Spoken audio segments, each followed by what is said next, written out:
Di gua mana Allah sekarang ya, biar pikir gua ke situ dulu, biar ku kumiti dulu dia. Masa Allah yang baru ada kita ngaku-ngaku menciptakan lagi dan bumi. Rudi Simamora ditangkap Polrestabes Medan karena melecehkan agama dalam konten YouTube-nya. Ia bahkan menyebut akan menguliti Tuhan. Sontak, ucapannya ini membuat banyak pihak resah dan melaporkan hal ini ke Polrestabes Medan. Kasareskrim Polrestabes Medan Kompol Teguh Fatir Mustafa menyebut pelaku ditangkap di Kecamatan Sunggal pada 6 November 2022. Kepada wartawan Tribun Medan, Rudi Simamora mengaku membuat konten tersebut untuk mendapat subscriber dan uang dari YouTube. Ia meniru cara berbicara konten kreator lain, namun tak sadar videonya malah menjadi pelecehan agama. Rudi Simamora melanggar Undang-Undang ITE Pasal 28 atau 156 KUHP dengan ancaman 5 tahun penjara.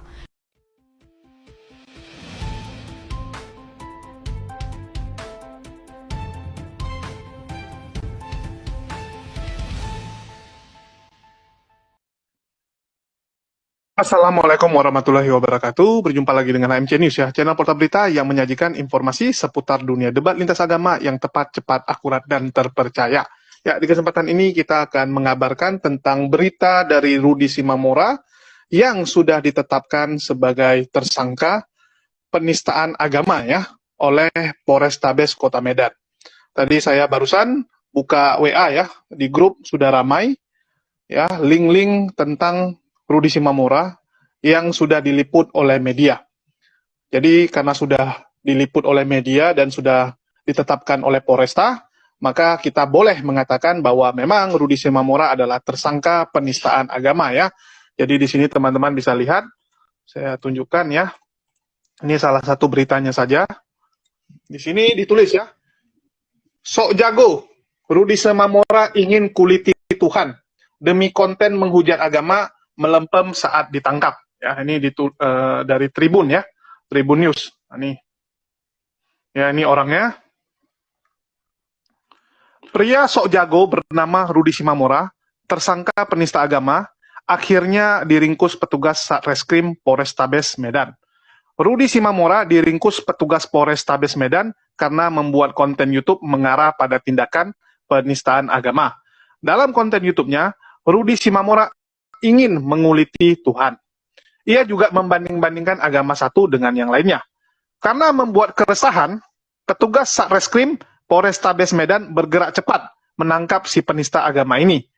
Menurut Kasareskrim Polrestabes Medan, Kompol Teguh Fatir Mustafa, tersangka penistaan agama diringkus di kawasan Kecamatan Sunggal pada Minggu tanggal 6 bulan 11 2022 ya, pagi harinya. Fatir menuturkan, penangkapan terhadap pelaku setelah pihaknya menerima laporan dari masyarakat yang resah dengan isi konten tersangka. Pelaku melakukan tindak pidana penodaan terhadap agama dan menyebar informasi yang bertujuan untuk menimbulkan kebencian terhadap suku, ras, dan agama, kata Fatir kepada Tribun Medan Jumat. Hari ini ya, tanggal 11 bulan 11. Fatir mengungkapkan, penistaan agama yang dilakukan pelaku sempat beredar di YouTube yang diunggahnya sendiri. Tersangka melakukan tindakan pidana tersebut bertujuan untuk membuat konten YouTube. Jadi sempat beberapa waktu tersebar. Kemudian kita melakukan penyelidikan dan menangkap pelaku, sebutnya. Dikatakannya kepada polisi, pelaku mengaku sengaja membuat konten tersebut untuk mendapatkan penghasilan dan juga subscribe. Dari keterangan pelaku, motifnya untuk mendapat penghasilan dari konten yang dibuatnya, bebernya.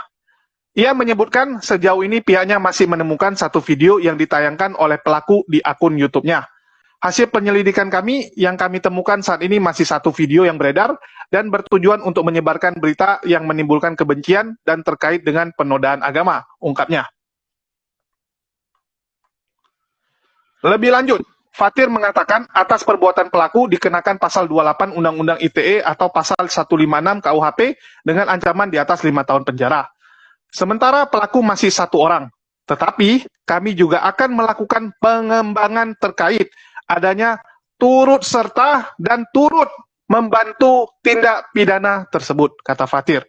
Ya, ini selebihnya dia punya omongan dari si Rudi Simamora ya. Saya rasa nggak perlu saya bacakan. Ya, di sini teman-teman harus garis bawahi ya adanya ya turut serta dan turut membantu tindak pidana tersebut. Siapakah orang-orang tersebut? Apakah ada yang ikut membantu ya dan turut serta terhadap tindakan kriminal tersebut?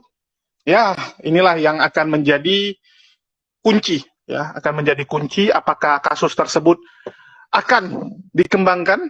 Kita akan lihat ya. Di sini saya ingin memberikan komentar ya, akan memberikan komentar seperti yang sudah saya sampaikan di channel HMC ya. Dari awal saya datang karena dipanggil oleh penyidik yang saat itu saya juga nggak tahu dia penyidik atau bukan ya, saya juga ragu-ragu, tapi karena disuruh ke Polrestabes Kota Medan ya, saya ya mau nggak mau harus pergi gitu, karena sudah dibilang juga kalau dalam 1x24 jam saya nggak bisa membuktikan bahwa memang konten itu dari si Rudi Simamora ya, maka saya yang akan kena kan gitu, karena memang konten tersebut kan dari Rudi Simamora dan buktinya jelas ya, buktinya lengkap ya. Sudah saya datang dan saya ini ya berikan data tersebut karena nama saya disebut oleh si Rudi Simamora. Jadi saya dipanggil oleh polisi gara-gara Rudi Simamora mengatakan itu kerjaan saya fitnah dia. Ya, jadi kalau ada teman-teman yang komen-komen lagi, terutama teman-teman Kristen bilang, "Ah, polisi mana tahu nomor kamu gini-gini." Si Rudi Simamora yang kasih. Ya, Rudi Simamora yang kasih, suruh hubungi saya. Ya. Bahkan dia bilang sama polisi, "Ini si Julius gini-gini-gini." Ya banyak lah yang dia sampaikan, tapi saya rasa nggak perlu saya sampaikan di sini. Ya istilahnya saya yang dituduh sama si Rudi Simamora. Jadi mau nggak mau kami dikonfrontasi untuk membuktikan siapa yang bohong, kan gitu. Dan di sini saya katakan ya, kita berjalan di kebenaran. A bilang A, jangan ada upaya menipu-nipu. Ya, saya paling benci sama orang ya yang sok menipu, padahal ini dia bahas agama loh. Ada orang di luar ya mengaku sebagai pendebat mewakili agamanya, tapi suka memelintir dan menipu. Apa nggak malu gitu? Mungkin di dunia kamu bisa selamat. Ya, di dunia kamu boleh menggunakan keahlian kamu itu dengan menipu. Ada orang yang akan terkecoh. Tapi jangan lupa, ya Tuhan itu maha mengetahui. Jadi jangan kamu karang-karang gitu. Seakan-akan beginilah, begitulah ya. Itu nggak boleh. Orang-orang yang mencoba menipu itu, aduh parah sekali ya. A katakan A, jangan kamu pelintir-pelintir. Kalau kamu tahu, bilang tahu. Jangan kamu ya supaya bisa begini, supaya pembelaan kamu pura-pura nggak tahu, kan kurang ajar. Padahal dia udah dapat informasi tersebut. Dia yang bilang sendiri kan, oh saya sudah gini, ya. Jadi di sini udah jelas ya bahwa Rudi Simamora mengakui bahwa itu dilakukan untuk mendapatkan uang dan juga subscriber ya. Jadi untuk mendapatkan uang dan subscriber. Dan dia mengatakan bahwa dia meniru. Ya, mana tadi saya sempat baca ya. Dia mengatakan yang dia lakukan itu adalah meniru teman-temannya. Nah, ini yang harus teman-teman garis bawahi ya. Dia ini meniru siapa sebenarnya gitu. Ya. Sedang ikut siapa dia gitu. Siapa yang jadi yang menjadi idolanya ya. Siapa yang menjadi idola dari Rudi Simamora sehingga dia ingin seperti orang tersebut. Nah, karena kan pengakuannya itu ingin seperti orang yang lain gitu, ya meniru, ngeri gak? Ya, jadi, aduh, saya benar-benar nggak habis pikir kalau ada orang-orang yang masih ya mencoba memfitnah saya, ya, terus melebar-lebarkan ke yang lain-lain, itu kan nggak baik, ya, itu nggak benar gitu. Kalau A katakan A, ya, terus ya kita akan lihat lah. Saya rasa nggak perlu kita ngomong terlalu panjang lebar, karena nantinya malah jadi spekulasi ya. Yang pasti biarkanlah yang berhak ngomong yang ngomong. Kalau kita kan nggak ada hak ngomong. Ya, sebenarnya kita kan cuma menyampaikan sesuai yang disampaikan. Selebihnya ya nggak boleh kan gitu. Jadi bagi teman-teman yang ada di luar sana, bijaklah. Ya, bijaklah mencari informasi. Jangan gampang dikibulin gitu kan. Jangan gampang di-framing, gampang dibohongin. Karena ada orang-orang tertentu yang ini mencoba ya mengaburkan berita tersebut. Kenapa mencoba mengaburkan berita tersebut? Ya mungkin ada kepentingan ya, kita nggak tahu. Bisa jadi kepentingan supaya bisa dapat uang, ya, ada juga kepentingan supaya mungkin nggak kena tarik kan gitu.